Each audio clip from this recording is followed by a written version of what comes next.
एक बाप कह रहा है कि जब मेरी बेटी आयशा ने मुझे कॉल की तो वो रो रही थी, चीख रही थी कि हमारे बच्चे जो हैं वो दरिया के अंदर बह गए हैं। दरियाए सवात के अंदर एक फैमिली के 18 अफराद जो कि लोगों के सामने, और उन 18 अफराद में से एक के बाद दूसरा, दूसरे के बाद तीसरा देख रहे हैं कि उनके बच्चे, उनके बड़े, उनकी औरतें उनके हाथों में दरियाए सवात के अंदर बहती चली जा रही हैं।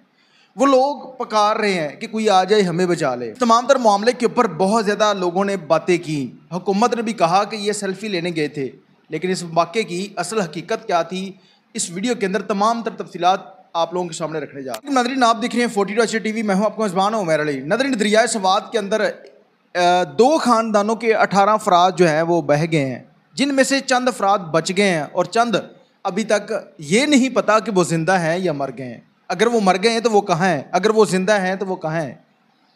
अब लोग कह रहे हैं कि ये सेल्फ़ी लेने गए थे, और वहाँ की जो हुकूमत है उनकी इंतज़ामिया भी कह रही है कि सेल्फ़ी लेने गए थे। अक्सर औक़ात आप लोगों ने सोशल मीडिया के ऊपर कुछ वीडियोस देखी होंगी कि लोग पानी के अंदर बैठकर चाय पी रहे हैं, सवात के इलाके में पानी के अंदर बैठकर नाश्ता कर रहे हैं। उसी तरह से ये दरियाए सवात के अंदर उसके बिल्कुल किनारे के ऊपर एक होटल है, और उनकी जो सिटिंग थी वो पानी के अंदर उन्होंने की है, और ये फैमिली वहाँ पर बैठकर नाश्ता करती है।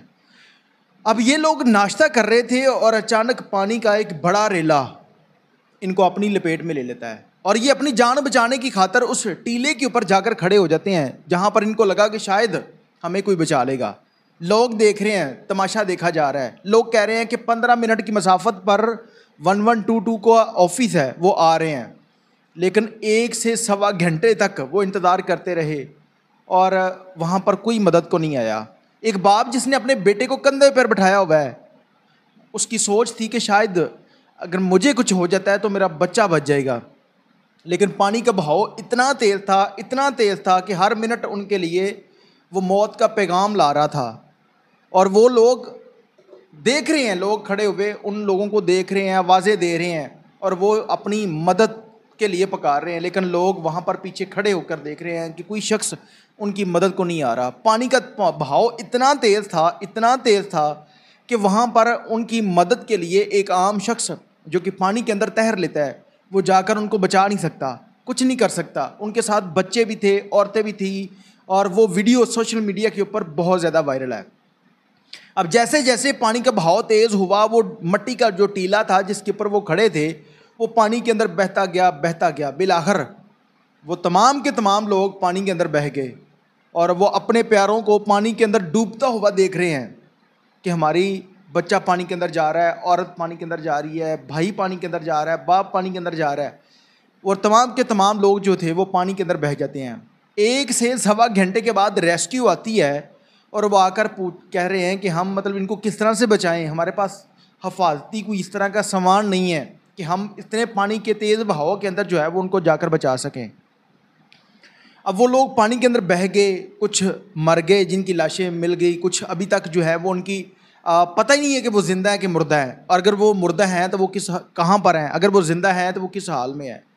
और उसके बाद इंतज़ामिया ने कहा कि ये तो सेल्फ़ी लेने के लिए गए थे, और पीछे से पानी का एक बड़ा रेला आया और इन तमाम लोगों को बहा ले गया। आप सोचें कि उन लोगों की क्या कंडीशन होगी कि जब वो देख रहे हैं, लोग देख रहे हैं कि सामने हमारे कुछ 18 अफराद डूब रहे हैं, उनकी ज़िंदगी दांव पर लगी हुई है, और लोग वहाँ पर खड़े होकर देख रहे हैं, लोग चीख रहे हैं कि उनकी मदद के लिए कोई आ जाए।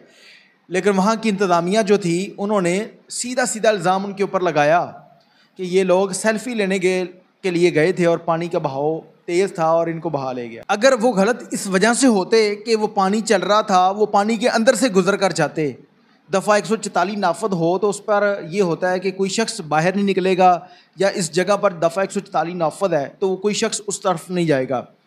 जब ये लोग टूल प्लाजा क्रॉस करके जा रहे हैं, आप उनसे पैसे ले रहे हैं, तो आपकी इंतज़ामिया पूछ नहीं रही है ये कहाँ जा रहे हैं। वहाँ पर तो 144 दफ़ा नाफद है। वो जो इंतज़ामिया है, अगर 144 नाफद है वहाँ पर, तो होटल किस तरह से खुल गए। तमाम के तमाम लोग करप्ट, रिश्वतखोर, और उसके बाद जब ये सानिया हो जाता है तो बजाय फैमिली के ऊपर, फैमिली के लिए साथ वो ज़हारे यकजहती करते, उनके साथ उनके अफसोस में जो है वो बराबर के शरीक होते, तो वो कह रहे हैं जी इन्होंने सेल्फी लेने के लिए वहाँ पर गए थे ये लोग, तो इस वजह से ये लोग मारे गए हैं। कि वहाँ पर जो होटल था उन्होंने जो बैठने की जगह थी वो दरियाए सवात के अंदर बनाई है, लोग वहाँ पर बैठकर पानी के अंदर नाश्ता कर रहे हैं। लेकिन अब तमाम के तमाम जो इल्ज़ामात हैं वो सिर्फ़ और सिर्फ उस फैमिली के ऊपर लगाए जा रहे हैं। और अगर कोई हेलीकॉप्टर वहाँ पर आ जाता तो शायद उन लोगों की जान बच सकती थी। लेकिन अफसोस है कि यही लोग हमारे टैक्स के पैसों से तेल ज़ाया करते हैं, यूज़ करते हैं और उसके बाद याशियाँ करते हैं, और फिर उसके बाद जब हमें कहीं ज़रूरत पड़ जाती है तो फिर ये लोग वही चीज़ें जो हमारे टैक्स के पैसों से ख़रीदी गई हैं वो हमारी मदद के लिए नहीं आते।